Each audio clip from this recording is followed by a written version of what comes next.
Welcome back to Askewed Reviews. And for today's review, I was lucky enough to get early access to a movie that comes out later this year. And that movie just so happens to be the 2024 film, The Activated Man. This movie was written and directed by Nicholas Gianni. So the story for this one is there's a man named Ors Gabriel. He lives with his girlfriend Sarah Reeve, and the two of them have recently been dealing with the fact that Ors's dog Louis recently passed away from cancer. Now this was a huge blow to Ors, causing him to have a lot of trauma from it.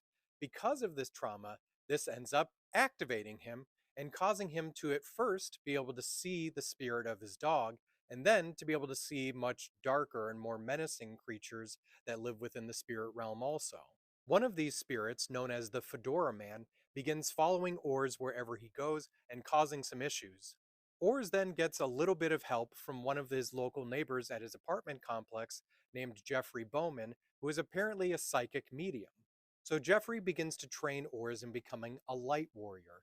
This is apparently a person who has the ability to see spirits, whether they're good or bad, and has some ability of potentially stopping them from harming the living. So in this film, I actually really did like the concept. I also enjoyed the fact that two of the biggest horror legends are in this movie. That's Tony Todd and Kane Hodder. There's also some other familiar faces like Sean Young and Andrew Keegan.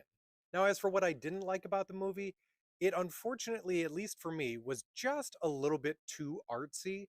Now, mind you, I say that in a lot of my videos that artsy to me is not always a good thing, but it can be. Like, for instance, I actually really enjoyed the movie Mandy, but this time around, it just wasn't there for me.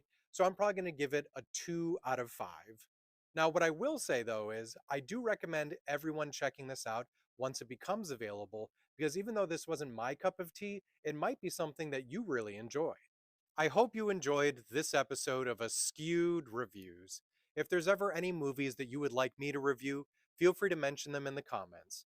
And if you happen to be working on or are part of a movie that's going to be coming out, I'd love to be able to watch it and do a review for you so it gets some extra advertising.